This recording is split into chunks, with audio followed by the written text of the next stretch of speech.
안녕하세요. 왕쌤입니다.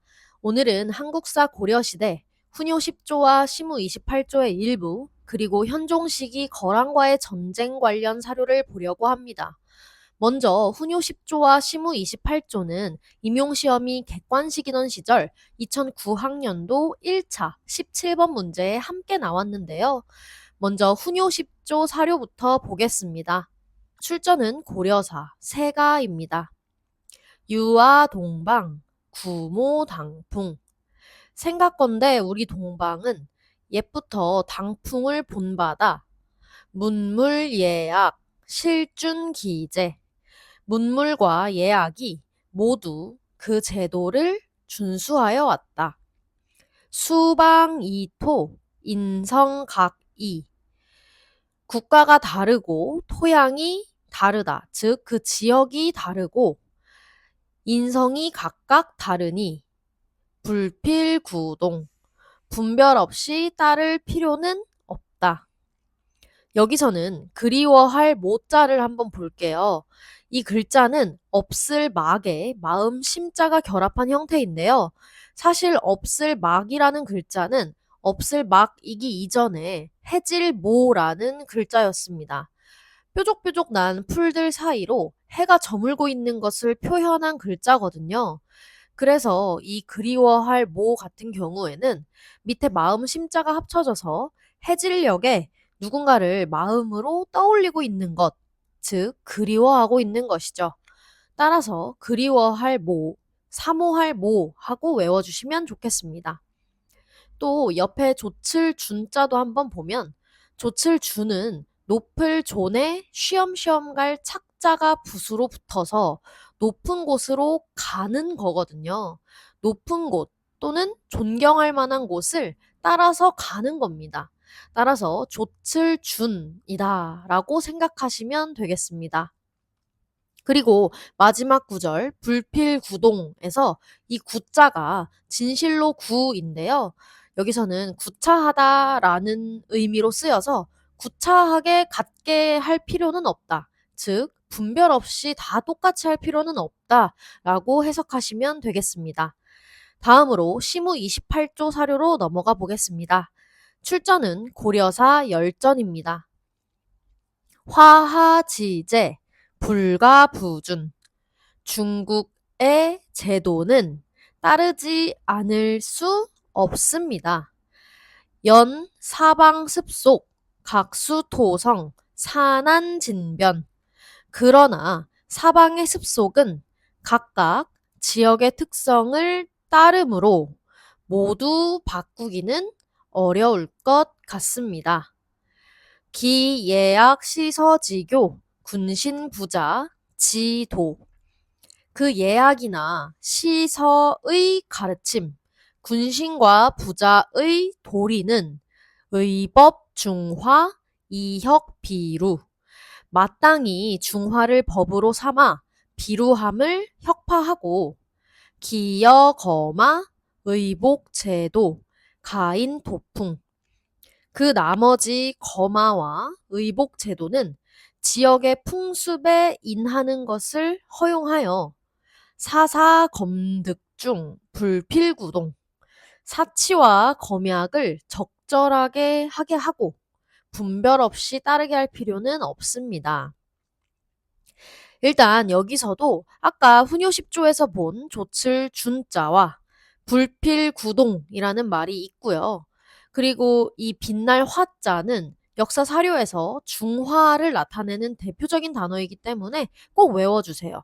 그리고 여기 이 화하 또한 이 여름 하자가 하상주 할 때 하나라를 지칭하는 그 하자이기 때문에 화하라는 말 자체가 중국을 의미하는 단어라는 거. 또 불가부준에서와 같이 같은 아니 불자여도 어떨 땐 부로 읽히고 또 어떨 땐 불이라고 독음을 하잖아요.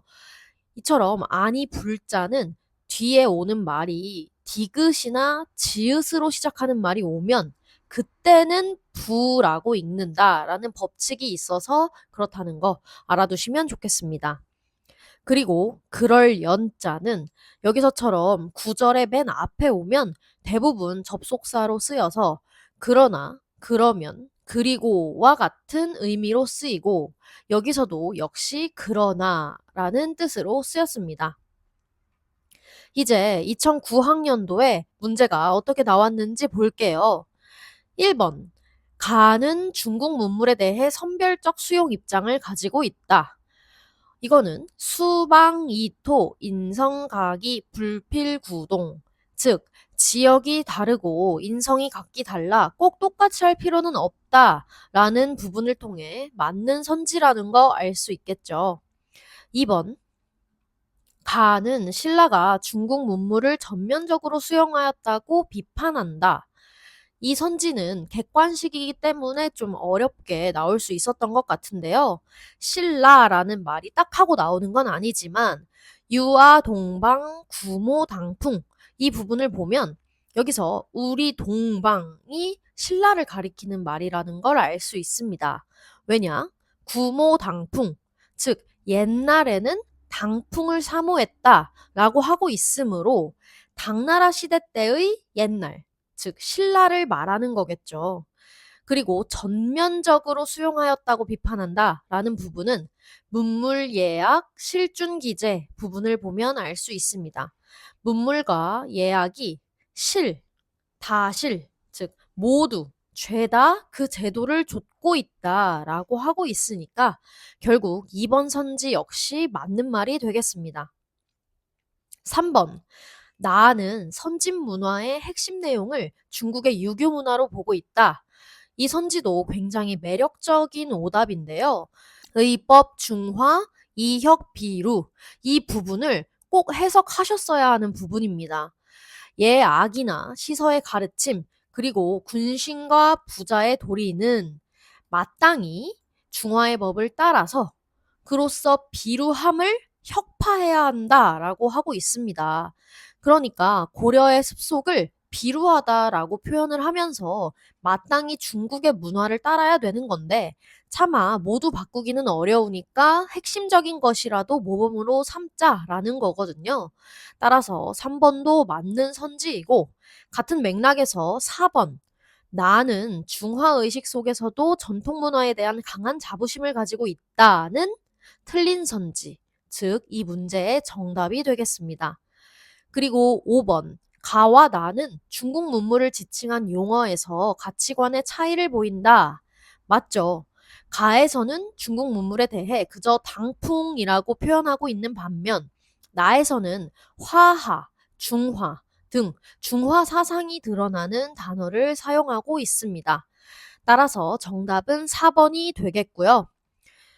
이처럼 훈요 10조와 시무 28조는 고려시대를 대표하는 아주 유명한 사료이기 때문에 여기 발췌된 내용 이외의 나머지 내용도 꼭 한 번씩은 읽어보셨으면 좋겠습니다.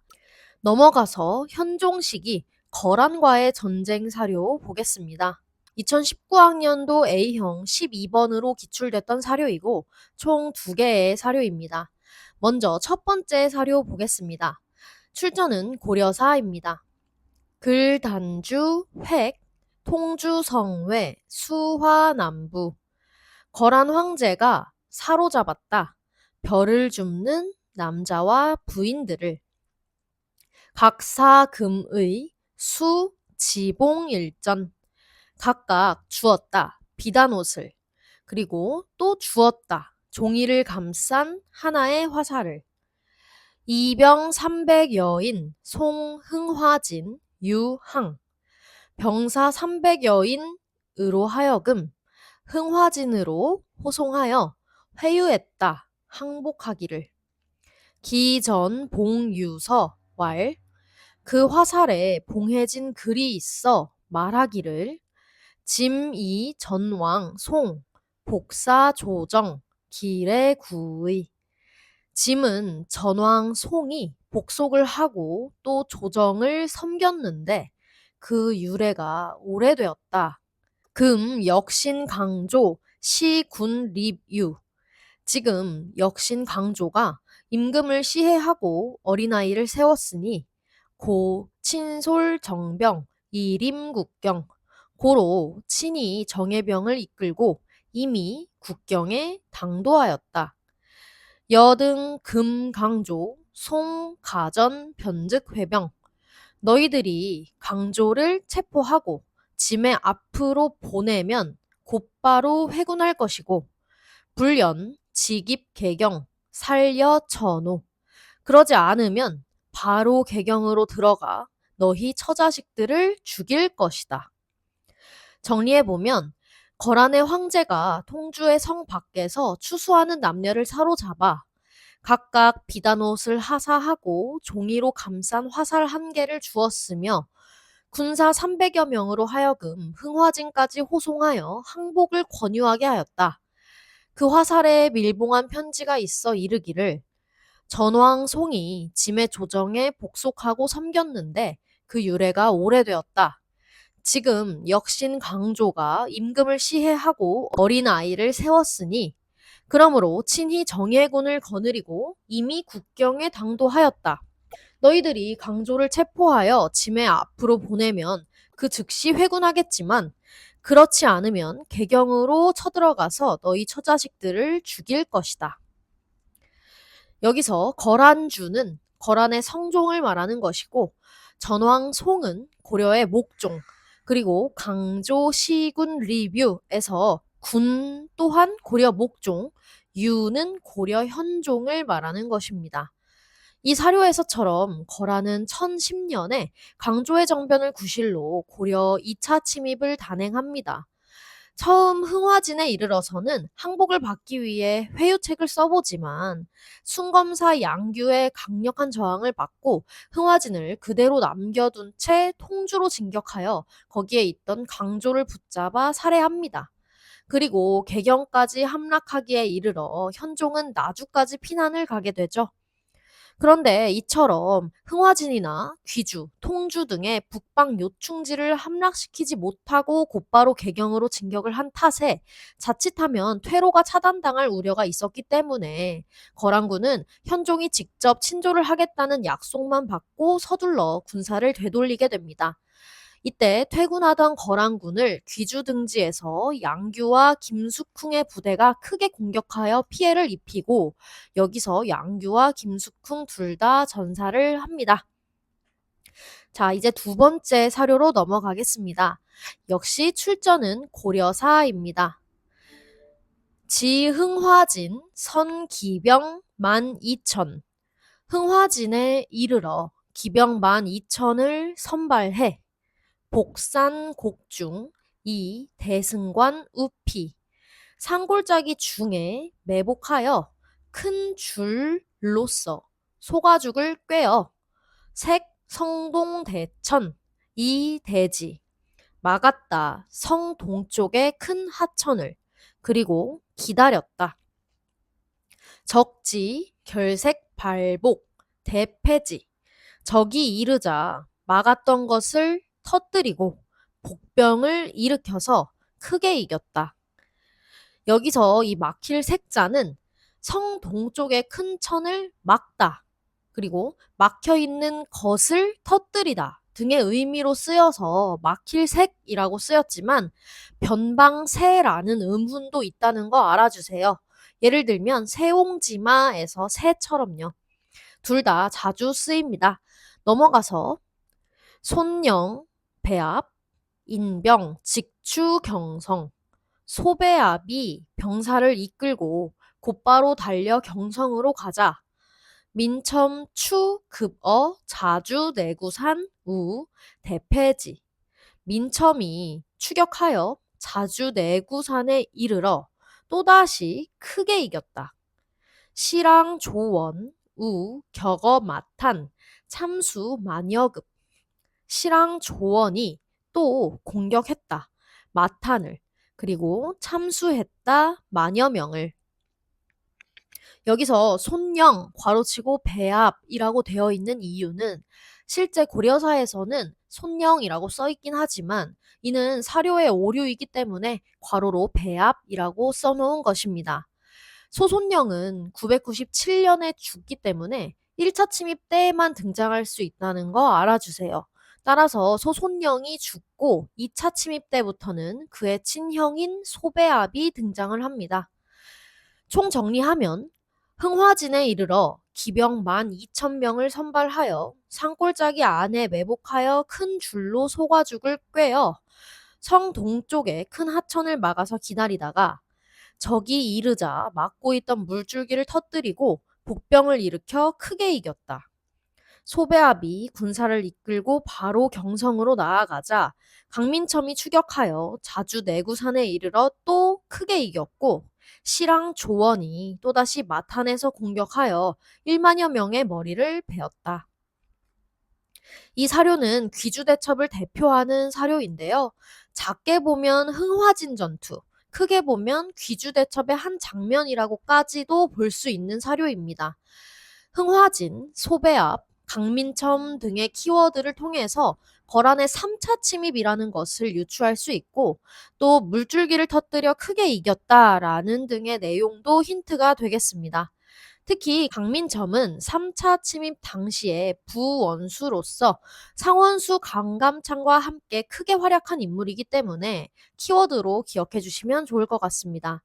그런데 여기서 주의할 점은 흥화진이라는 키워드는 거란과의 전쟁 동안 계속해서 등장하는 요충지로 아까 전에 본 2차 침입 당시에는 양규가 활약한 곳이기 때문에 이 흥화진이 몇 차 때의 흥화진인지 꼭 꼼꼼히 살펴보셔야 한다는 거 잊지 말아주세요.